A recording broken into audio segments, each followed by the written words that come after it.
J'ai entendu parler de la ferme par Barry Gaunt, membre des Kentucky Night Stalkers.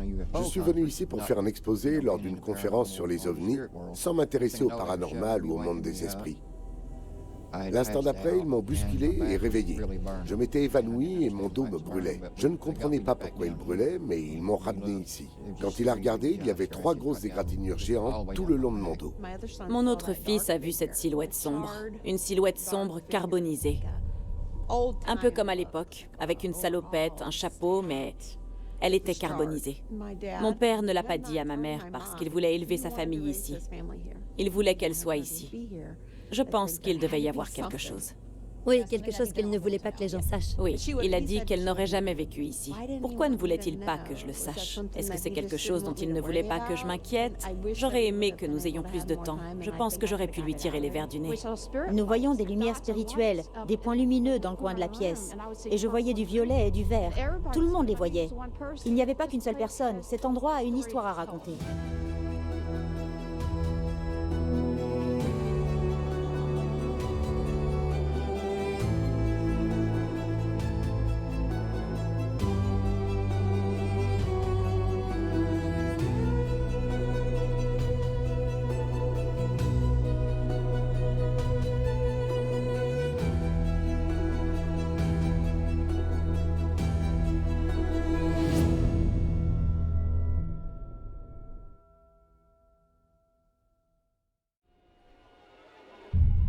La ferme que nous allons voir est un endroit que tous les enquêteurs paranormaux locaux et régionaux, à qui nous avons parlé, nous ont vivement recommandé de vérifier. Il y a énormément de témoignages fous ici.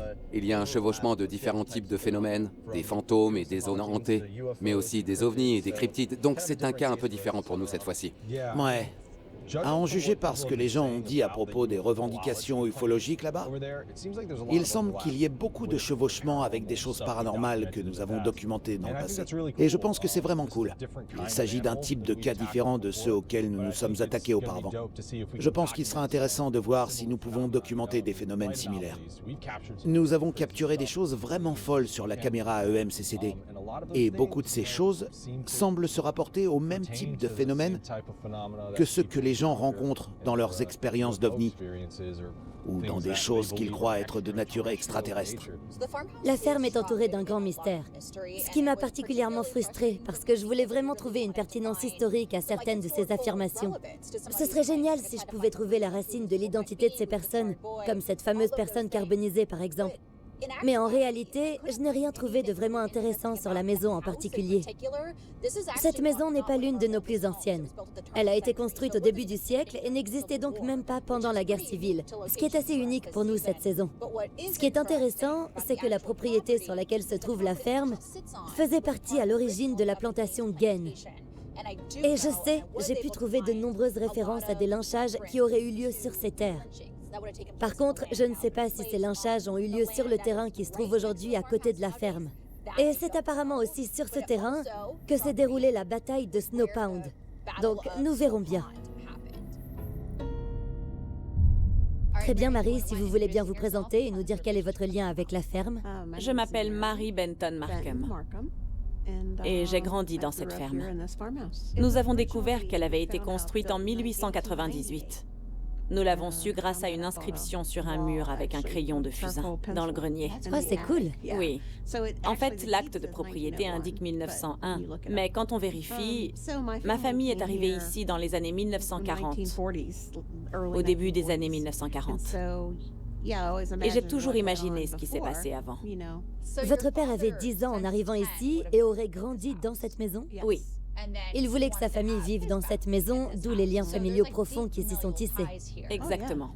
À partir de quel moment la maison devient-elle un foyer familial très heureux, comparé à ce qu'elle est devenue aujourd'hui? Oui.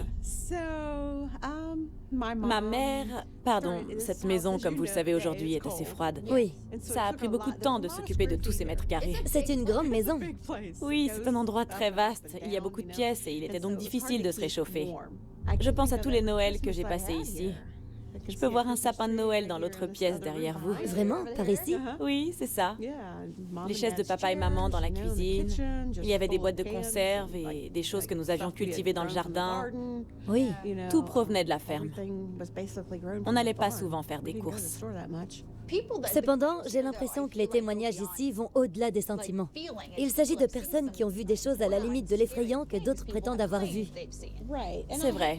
Et même maintenant, en grandissant ici, je peux regarder en arrière et je ne peux pas vous parler de telles expériences. Waouh! Ces choses ont commencé après avoir arraché et abîmé tous les murs. Donc, d'après ce que vous avez entendu, toute l'activité ici a commencé quand vous avez commencé à remodeler et démolir des murs. Oui, c'est ça. C'est intéressant. Si vous demandez à mon mari, nous avions l'habitude de venir assez souvent. Il était militaire, donc nous venions après ses services. Il m'avait souvent dit, j'ai toujours eu l'impression que quelqu'un nous observait. Et moi, je lui disais, tu es fou, parce que personne ne nous surveille. Il a donc toujours eu ce sentiment, mais il n'aime pas en parler. Et même mes fils sont tous les deux très sensibles à ce qu'il se passe ici. Avez-vous des idées sur les personnes qui hantent cet endroit? Si des personnes hantent cet endroit. Je pense qu'il s'agit d'un phénomène qui s'est produit entre 1898 et 1940. Quelque chose dans ce laps de temps? Oui. D'accord. Pourquoi est-ce que je dis ça? Je dois vous le dire. S'il vous plaît, oui, dites-le moi. Ma mère était décédée et mon père avait 80 ans. Il n'était plus en très bonne santé parce qu'il avait perdu l'amour de sa vie. Ils avaient été mariés pendant 48 ans. Waouh. Il l'a épousée jeune, à 20 ans. Et un jour, il m'a dit, « Je ne pourrai jamais dire à ta mère ce qui s'est passé dans cette maison, sinon elle n'y aurait jamais emménagé. » Je lui ai demandé, « Dis-moi, qu'est-ce qu'il s'est passé ?» Et il n'a jamais voulu me le dire. Je m'appelle David Trusty. J'ai entendu parler de la ferme par Barry Gaunt, membre des Kentucky Night Stalkers. C'était un enquêteur du Muffin. C'est comme ça que je l'ai rencontré, que j'ai entendu parler de cet endroit et que je suis venu ici. Je suis venu ici pour faire un exposé lors d'une conférence sur les ovnis, n'étant pas intéressé par le paranormal ou le monde des esprits, mais c'est ici que tout a commencé. Un homme nous a dit que nous avions un événement le lendemain, qu'il s'agissait d'un événement paranormal et ovni. Dave et moi-même étions à la maison. Nous l'avons fait venir. Il est venu tôt pour nous parler de l'événement et du reste. On lui a dit « Hey, venez chasser avec nous ». Et c'est là que c'est devenu vraiment étrange. Lorsque je suis arrivé ici, je me suis d'abord dirigé vers le piano et quelque chose a touché ma main. J'ai cru qu'il m'avait piégé, mais ce n'était pas le cas. Je l'ai appris plus tard. Nous sommes montés au grenier et je suis arrivé au bout. Il y a une fenêtre à l'extrémité et à nouveau, quelque chose m'a attrapé par la main. Nous l'avons emmené à l'étage. On était en haut et il y avait eu des rumeurs sur l'apparition d'un chef indien et de toutes sortes de choses là-haut. Personnellement, j'ai vu ce chef indien là-haut. Bref, on est en haut en train de discuter, il est assis sur le sol avec nous et à côté de nous, on commence à avoir de l'activité. Une activité assez intense, nous voyons des orbes de lumière de nos yeux. Pendant que nous capturions des images, Dave nous a dit « Hey, il y a quelqu'un là-bas, juste derrière vous. » Et on se tourne en direction de cet autre individu. Je me sentais mal à l'aise. Alors je me suis assis à l'indienne sur le sol à côté d'eux. Je ne sais pas, c'est un peu difficile à expliquer. Mais j'ai entendu un bruit et j'ai regardé à ma droite, vers ces escaliers qui montent. Je ne m'en souviens pas vraiment, mais j'ai juste... L'instant d'après, il me bousculait, me réveillait. Je m'étais évanoui. En nous retournant, on entend un boom et on se tourne vers Dave et il s'était carrément évanoui. Quelque chose lui a sauté dessus et l'a emporté sur le champ. Mon dos me brûlait vraiment et je ne comprenais pas pourquoi il me brûlait. Mais ils m'ont ramené ici. Ils voulaient regarder. Ce pauvre homme a été brutalement battu par cet esprit. Le lendemain matin, quand on s'est réveillé, il avait des bleus sur tout le corps et des marques de griffures. Il était vraiment mal en point. Quand ils ont regardé, il y avait 3 grosses égratignures géantes tout le long de mon dos. C'était très traumatisant pour lui, car il avait subi d'autres traumatismes. Il a dit avoir été enlevé par un ovni, et après avoir vécu tous ces traumatismes, il n'a pas du tout aimé de se retrouver dans cette maison à ce moment-là. Je n'avais aucune idée de ce que c'était, de ce qui m'arrivait. C'était incompréhensible pour moi, mais j'ai réalisé que ce qui s'était passé n'était pas si anodin. Barry a donc demandé à l'esprit, « Pourquoi as-tu griffé David ?» Et là, de façon très claire, une voix a répondu, « Des extraterrestres ». Pour être franc, nous avons tous été choqués, car je n'avais jamais vu ça. Depuis des années que je fais des enquêtes sur le paranormal, je n'ai jamais vu quelqu'un se faire battre comme ça par un esprit. C'était pas possible. Nous étions 3 dans la maison. Ils l'ont choisi et littéralement écrasé. Il n'y avait pas qu'un seul extraterrestre. Il a dit 2. Je m'étais assis et quand j'y repense, je me dis que peut-être que j'ai été attaqué parce qu'il voulait être seul. Je ne sais pas. C'est l'un des sentiments les plus étranges que j'ai éprouvés de toute ma vie. Ils se sont peut-être accrochés de façon interdimensionnelle. Il s'est passé quelque chose. Ils sont liés, ils ont attaqué ensemble, je le sais. Mais je ne sais pas comment. On voit parfois des lumières à l'extérieur ou ici. Elles sont presque identiques. C'est comme une lumière blanche un peu bleutée. Donc s'il s'agit d'esprits, peut-être que les esprits sont des extraterrestres. Nous n'en savons rien. Je m'appelle Debbie Mitchell-Warren. Je suis venue ici avec une équipe paranormale il y a des années et nous avons eu des expériences intéressantes. J'ai été attirée par ce lieu. Oui, c'est ça. J'ai été attirée par cet endroit. Je ne sais pas trop pourquoi. En fait, nous étions tous assis au premier étage et nous avons vu ce grand flash de lumière blanche qui nous a littéralement traversés. Tout le monde l'a vu. Nous voyons des lumières spirituelles, des points lumineux dans le coin de la pièce. Je voyais du violet et du vert. Tout le monde voyait ça. Il n'y avait pas qu'une seule personne, il y avait quelque chose ici que j'appelle un métamorphe. Les gens disent il y a un démon ici. Ce n'est pas un démon. Mais je pense que cette chose est ancienne. Je pense que cette chose est née des tragédies qui se sont produites ici et que cette chose est devenue de plus en plus forte. J'ai vraiment vu cet être.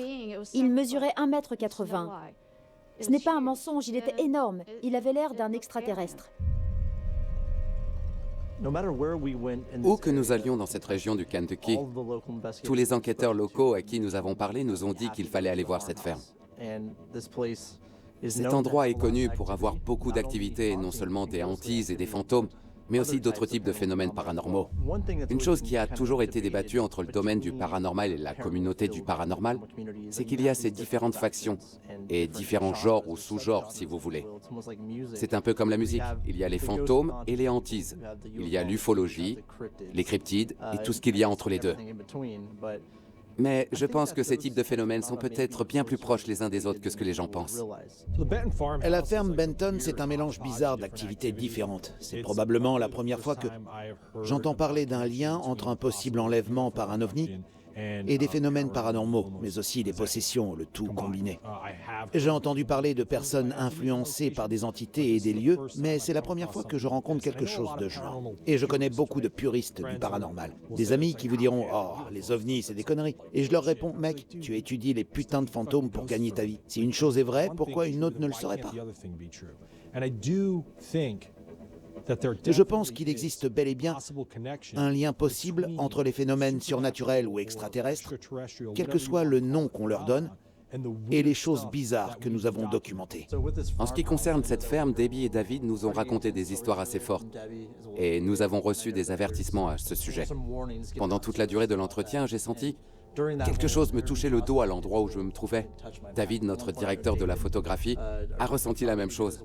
Je pense que nous devrions probablement être attentifs à certaines choses qui se sont produites ici. Absolument.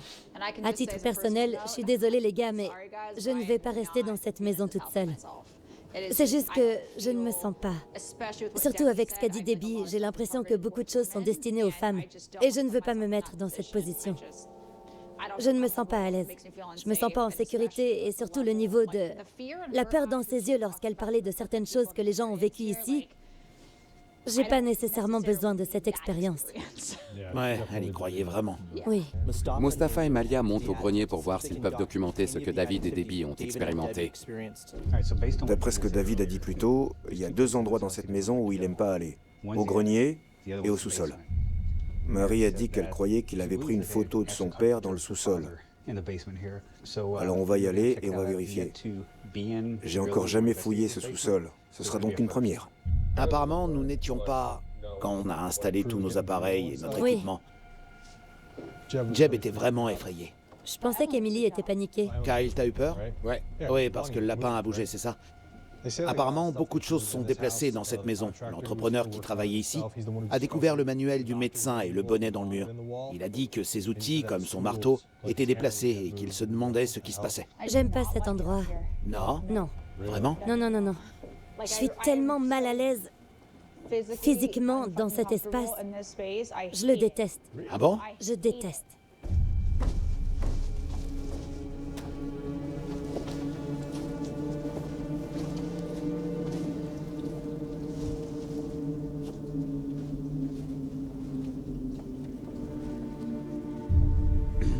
Je vais placer le H6 sur le petit parpaing à l'arrière. Bon, il semble qu'ici en ce moment, on se base sur un niveau de 0.2 à 0.4. 0.5 quand on commence à s'approcher des fils. Donc c'est pas un EMF super lourd ici, comme on l'a vu dans d'autres endroits où on est allé. Cet endroit est effrayant.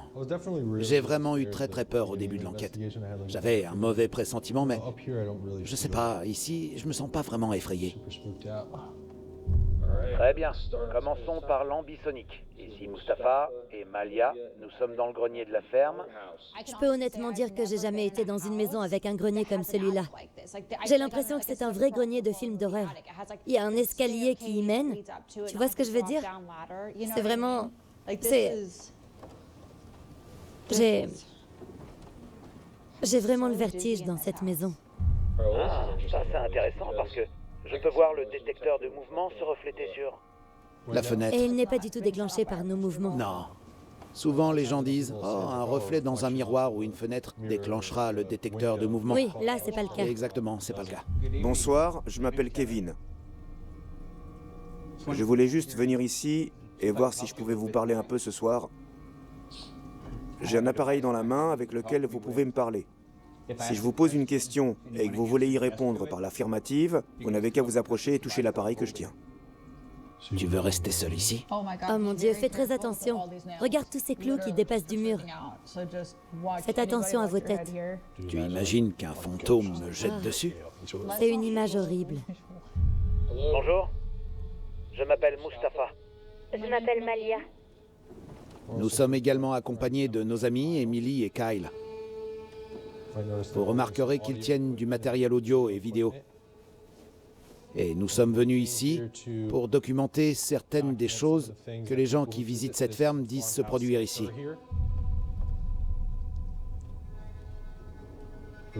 Nous avons parlé avec Debbie et David, ainsi qu'avec Mary Benton Markham. Elle nous a dit combien elle avait aimé grandir ici. Marie nous a parlé de son père, de son grand-père. Vous me voyez ?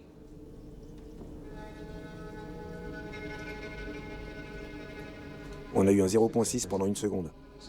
On a signalé la présence d'une personne carbonisée dans ce sous-sol. Est-ce que vous pouvez me dire ce qui est arrivé à cette personne ?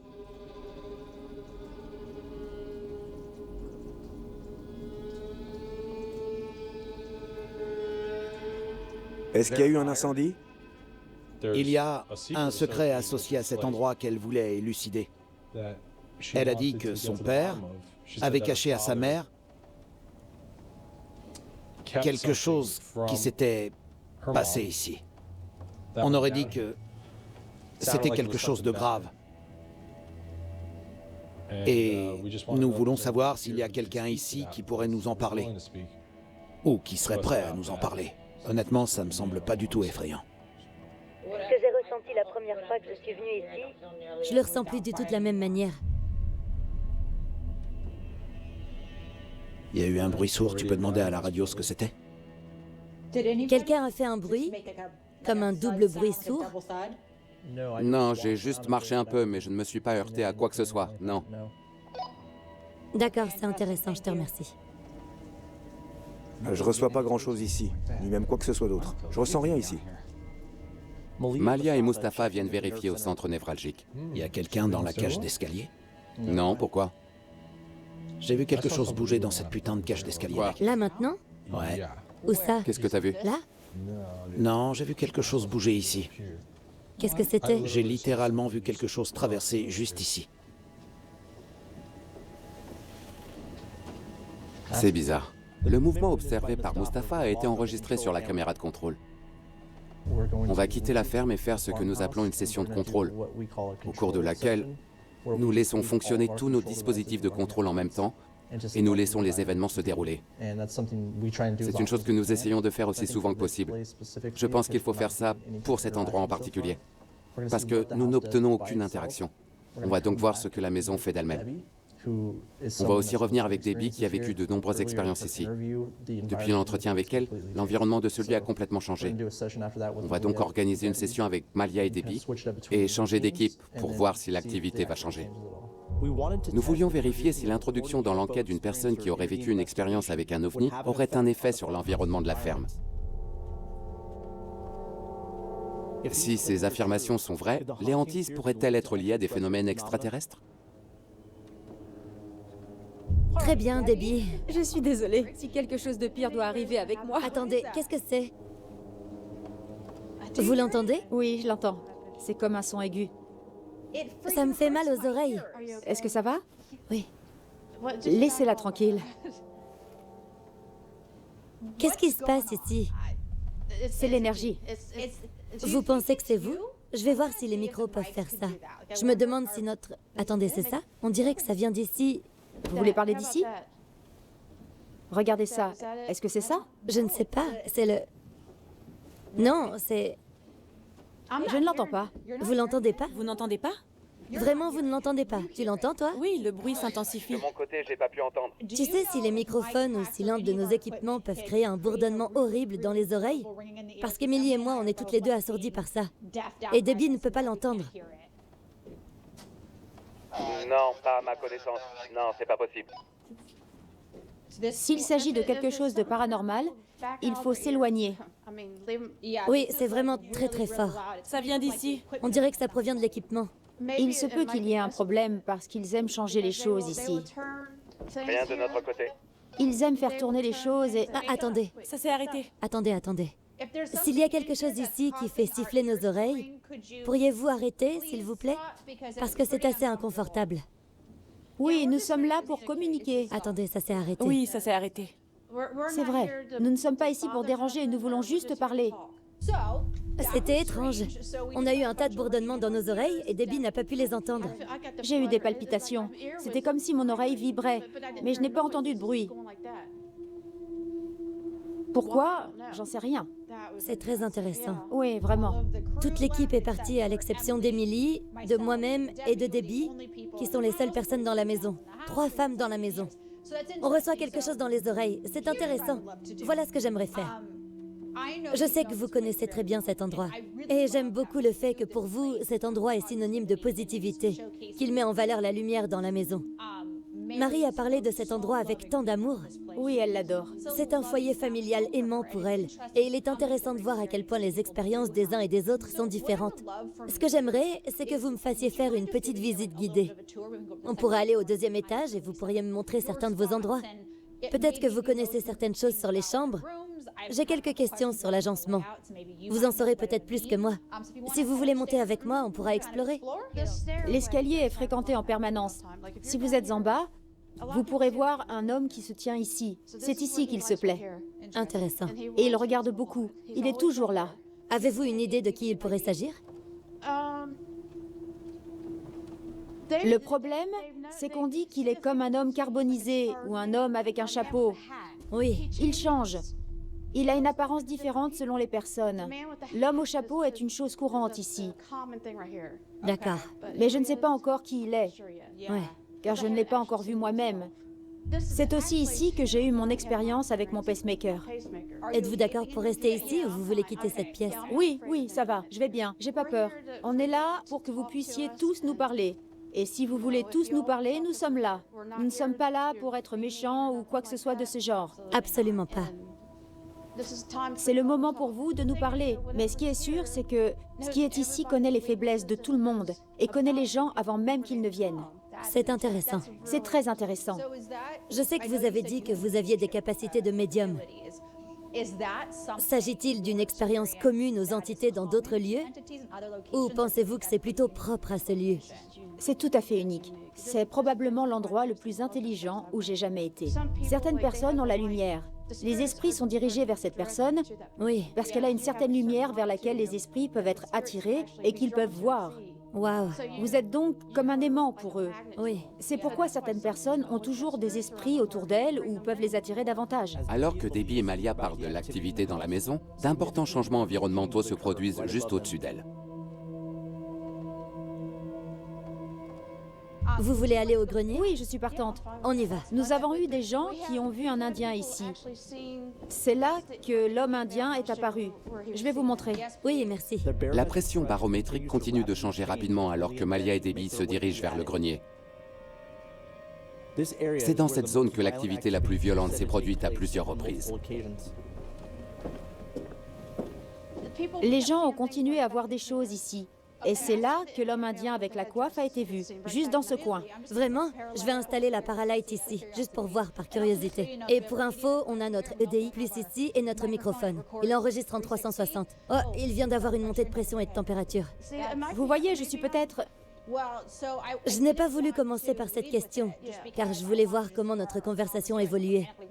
Ce qui est intéressant, c'est que je parle de voyage interdimensionnel. Le temps n'est pas linéaire. Et ils ne sont pas là depuis longtemps. Ils vont et viennent, et les extraterrestres sont pareils. Les ovnis aussi. J'ai vu beaucoup de choses bizarres et j'en ai été témoin. Alors je me demande comment cela se passe. J'aimerais que les gens puissent faire des tests, savoir comment ça se passe et aussi comment viennent ces choses, d'où elles viennent. Oui. Et c'est pour ça que je suis contente de vous avoir rencontré. Eh bien, essayons. On essaye. Parce que je pense que c'est ce qui devait arriver. Je pense aussi, Debbie. On est ici pour ça et pour aller dans cette direction. Je suis très heureuse que nous soyons là. Nous avons envoyé Kevin dans le grenier pour voir s'il pouvait établir une corrélation entre les changements de pression et les bruits entendus au moment où Debbie est entrée dans la ferme. C'est ici que Debbie a dit qu'elle pensait qu'il y avait souvent un métamorphe, ainsi que quelque chose qu'elle identifierait comme un homme amérindien portant une coiffe, qu'on voit souvent dans ce coin. C'est une question un peu gênante, mais est-ce que vous pouvez me dire dans quelle dimension vous vous trouvez actuellement? Je sais qu'il y a des rapports faisant état de la présence dans cette maison d'êtres d'une race extraterrestre. Changement de pression. Vous venez d'allumer une lumière jaune sur le devant de l'appareil. Si vous étiez d'une race extraterrestre, pourriez-vous toucher cet appareil?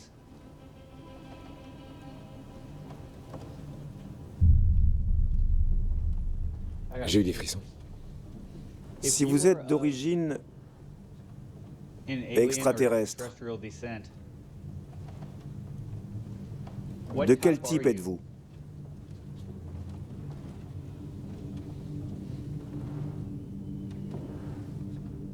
Êtes-vous gris?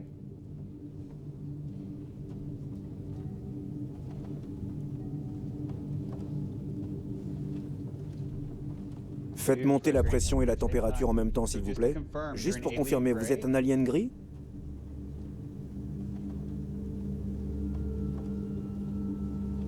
Faites-le 2 fois. 2 fois pour répondre à cette question. Wow. La pression et la température, encore une fois. Vous êtes de retour parmi nous?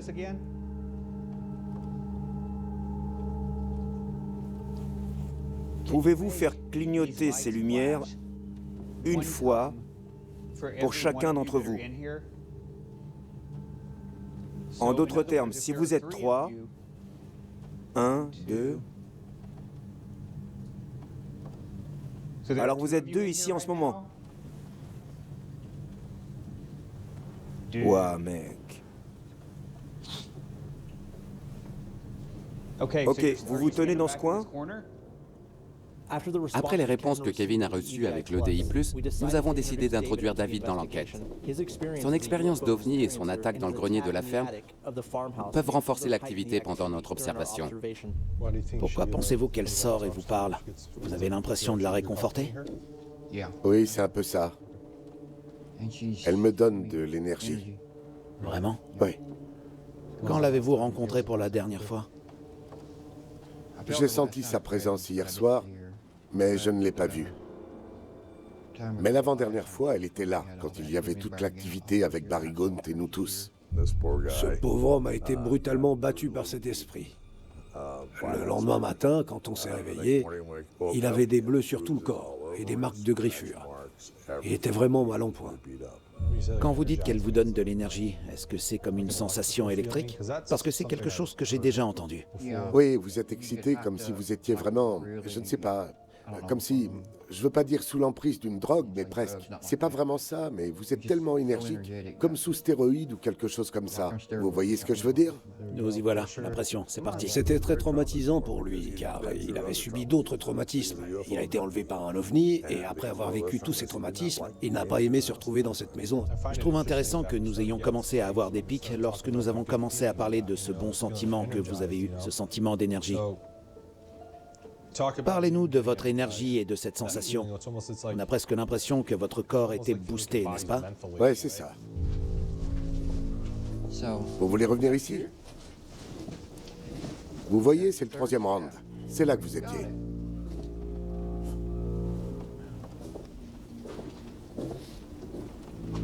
Venez. Je sais que vous êtes ici. Je vais poser ça ici. Vous avez dit que c'est ici que vous avez eu une expérience.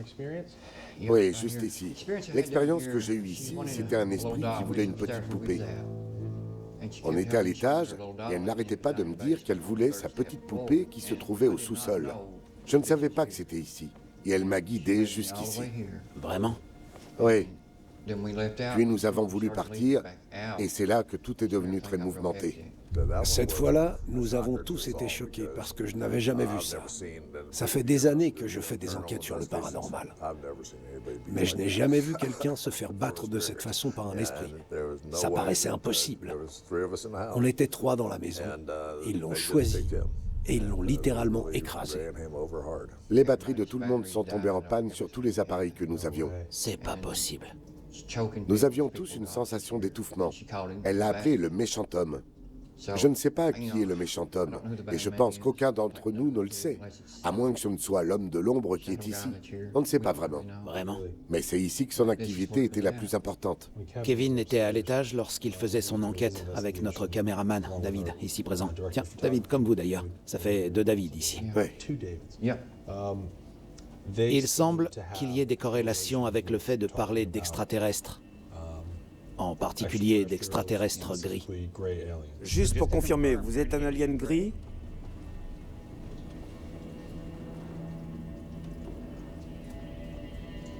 Faites-le 2 fois. 2 fois pour répondre. Oui, je déteste ces choses. Mais je crois que cet endroit a quelque chose à voir avec elle.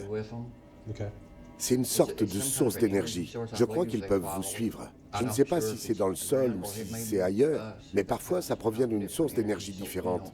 Je ne sais pas trop. On se demande pourquoi ils choisiraient cette personne et pas celle d'à côté. Attendez, désolé, vous avez entendu ça? Ouais, derrière nous en descendant les marches à nouveau. C'est ce qu'il a fait la dernière fois.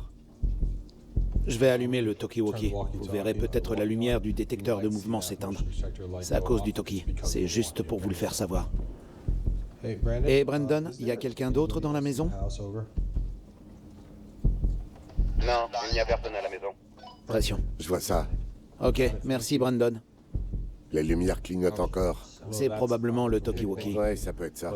Mais la pression diminue. Je vais tester ce mouvement Et voilà. pour voir si c'est ça qui l'a déclenché. Merci pour ça. Maintenant, qui ça peut être? J'ai des frissons. Je ne sais pas ce que c'est.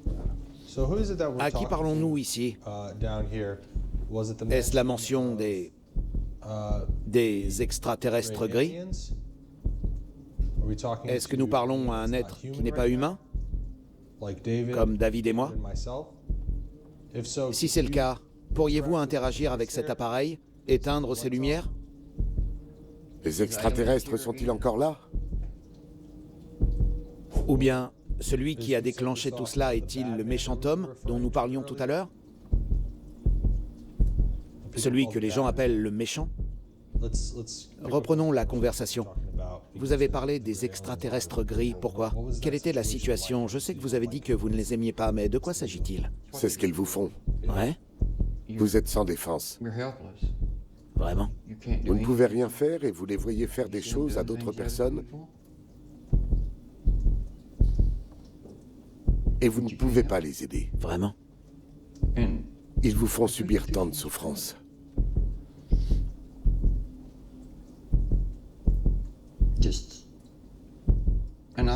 Je suis sûr qu'ils l'ont fait pour les esprits des gens qui sont ici. C'est probablement quelque chose qui se passe depuis que l'homme est sur cette terre. Vous pensez que les entités qui essaient de communiquer avec les gens peuvent avoir vécu des choses comme ça? Oui. Ce à quoi je pensais, c'est que Marie nous a parlé de son père. Oui. Elle a dit qu'il s'était passé quelque chose ici, que s'il en avait parlé à sa femme, elle n'aurait pas voulu emménager ici. Oui. Et un jour, il m'a dit, « Je ne pourrai jamais dire à ta mère ce qui s'est passé dans cette maison, sinon elle n'y aurait jamais emménagé. » Je lui ai demandé, « Dis-moi, qu'est-ce qu'il s'est passé ?» Et il n'a jamais voulu me le dire.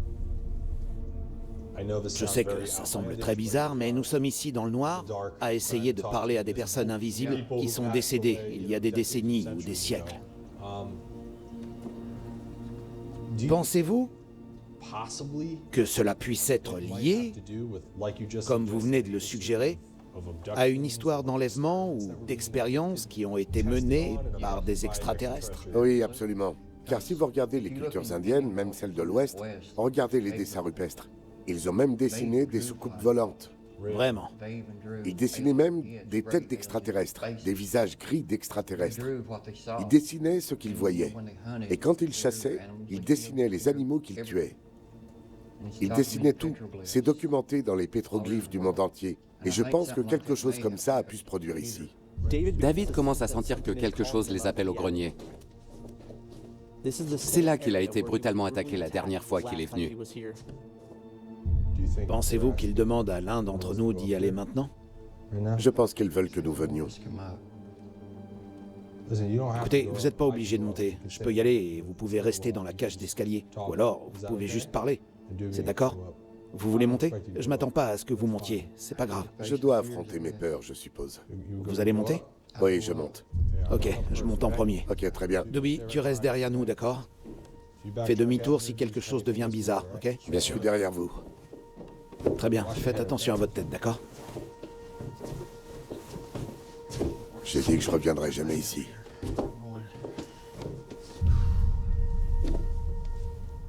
Je voulais pas demander... J'ai un sentiment de lourdeur. Sensation de lourdeur? Oui. J'espère que cette sensation de lourdeur est due à ce que vous avez vécu la dernière fois. J'espère que c'est de l'anxiété. C'est tout ce que j'espère pour l'instant. Je préfère que ce soit de l'anxiété. Ouais, moi aussi. L'esprit qui est ici, qui a appelé mon ami David, sachez que nous sommes ici maintenant. Nous sommes ici. Sortez, s'il vous plaît. Mais ne faites de mal à personne. Nous ne sommes pas là pour vous faire du mal, s'il vous plaît. D'accord, c'est probablement rien, mais ma jambe droite me brûle en ce moment. C'est pas bon, parce que ce que vous ressentez, c'est ce que j'ai ressenti quand je suis arrivé ici la première fois. C'était une brûlure. Vraiment? Oui. Ok, ma jambe droite est très chaude. Vous êtes là? C'est vous qui faites ça à Mustapha? C'est très étrange. Je sais que vous êtes là. Je peux sentir votre présence. S'il vous plaît, sortez. Vous êtes ici, je le sais. Non mais c'est quoi ça? Quoi? Au même endroit? Ma jambe... elle me brûle. Tout mon corps était comme ça, en feu. Comme je l'ai dit, ils étaient comme... Ce n'étaient pas des marques de griffures humaines. On peut le voir sur la vidéo quand vous la verrez. Ouais. C'était 3 marques de griffes qui partaient de mon épaule gauche et descendaient jusqu'ici. C'est un peu comme une méduse, c'est bizarre. Je sais pas, je vois aucune marque ou quoi que ce soit.